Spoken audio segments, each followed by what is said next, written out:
other materials that are being disposed of directly adjacent to the river than I am about proposed harvest construction on flat ground on the other side of the highway. Not that that isn't a real risk and it doesn't need to be managed and minimized, but to me the critical issue right here is, we're talking about, chemicals and petrol and things like that are getting into that aquifer, and we are at wit's end and simply have not found a way to stop it, and the county has put tens of thousands of dollars into this to no avail. So I'm a little embarrassed to go back to the county and say, let's do it again. Let's get another 10 transfers, and then we can just let people load it up. It's a very challenging part of our ownership. Thank you. Yes, sir. I believe your time is up. Nope. And Tried to be brief. no, you did just fine. A lot of that time was taken up with questions and answers, so that doesn't count. Okay. To the clerk, have we had any additional correspondence or telephone calls on this item? No, we have not. Okay. At this point, I'd like to move to public comment. If there is any public comment on this, please keep your comments at 3 minutes. And to the issue before us, I don't see anybody leaping up, Dottie or Betty or anyone behind you. So I'll now grant the appellant 5 minutes to wrap up, rebut anything, any discussion, and then we'll move back to the staff.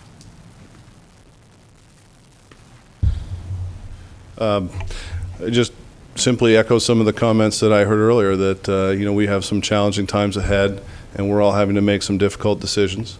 And we felt like we had worked hard to pre-consult, to do a quality job on the application, to go and be on the call when it came to doing the ARC surveys and the botany work and everything else that was required by the county. And we ask that you view all that objectively as you consider our appeal. Thank you very much. Thank you. Supervisor Smith. Thank you. Mr. Levesque, could you comment just briefly, since I'm sure you have information on this Admiral Stanley SRA, and I noticed it adjoins this area that we're having the discussion about. Any comments about that, or how that would the use of, how is that property utilized? I'm not very familiar with it, and how does this proposed minor subdivision impact that in any favorable way, perhaps? I'm not certain if I see a net negative or a net positive there relative to Admiral Stanley. The one component of Admiral Stanley that does influence the property is the presence of marbled murrelet habitat, which does result in some seasonal disturbance restrictions when you're under operations of a timber harvest plan.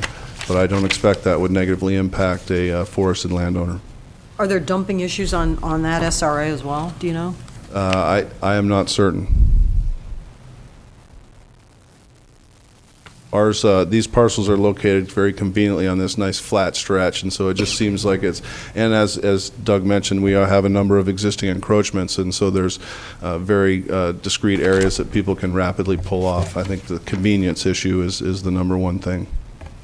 Well, overall, my impression is that this is a reasonable approach to a difficult management challenge that you have and have had, and I think you did a good job in explaining your company's objectives for the overall and looking at the largest parcel that you've retained and your intention for that. And it seems like you've tried to adjust to the market influences, environmental concerns and constraints to come up with a comprehensive approach. So I think this makes sense, weighing all those givens, and I think you've made a good case as to why this might be a better way to deal with some of the ongoing issues there, and it has the least applicability in terms of the overall holding to retain it and manage it for a long term. So I think it makes sense. Thank you.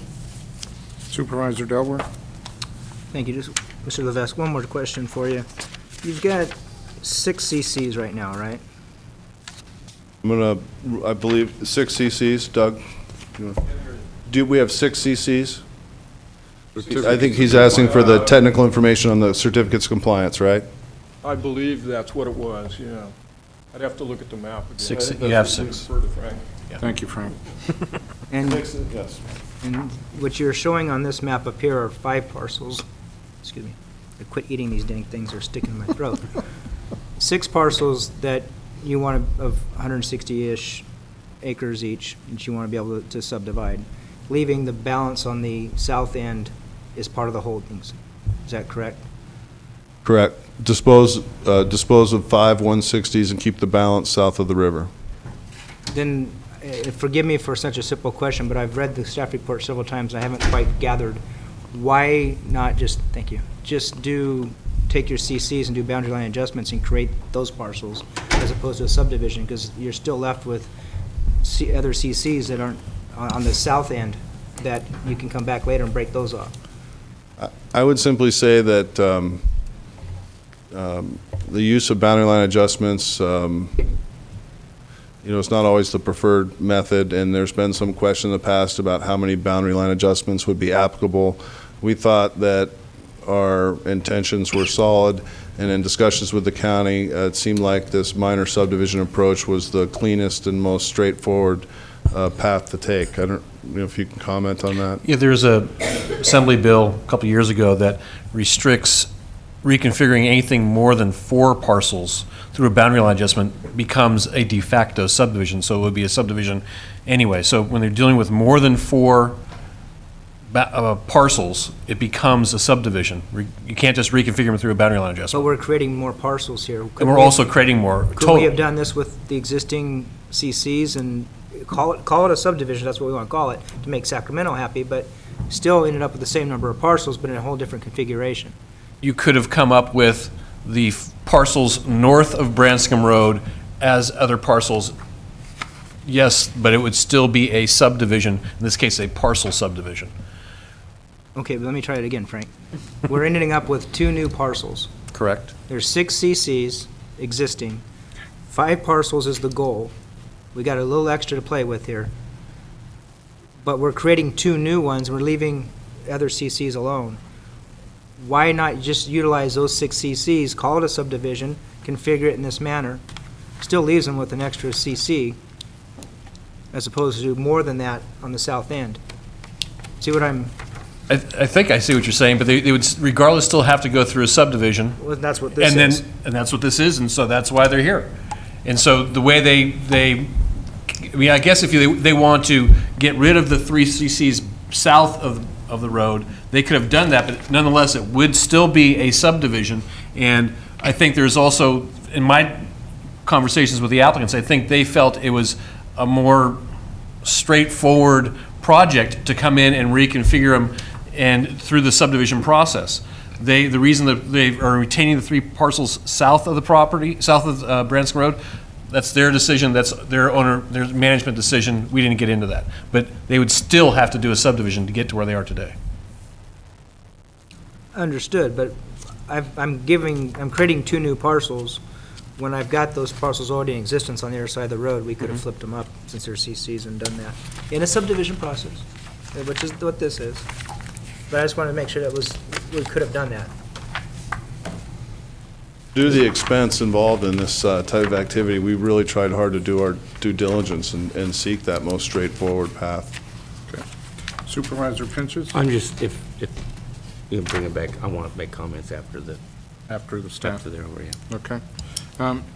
Any additional information from the appellant? I believe you're over the 5 minutes, but... No, sir. Okay, thank you. Let's take this back to staff. Frank, any additional wrap-up comments in regards to this or any? The only thing I just remind the board is that we do have some modified language for condition number 4, and then on condition number 7, we need to update the fee paid to Fish and Game and the date for payment of those fees. Okay, and a quick question. When did the fees change for Fish and Game? January 1. Okay. How much are they? They've now gone from 1850 to 1926.75. It's spelled EXTO or... Jeez. Nice That's round, calculated per fish fin. nice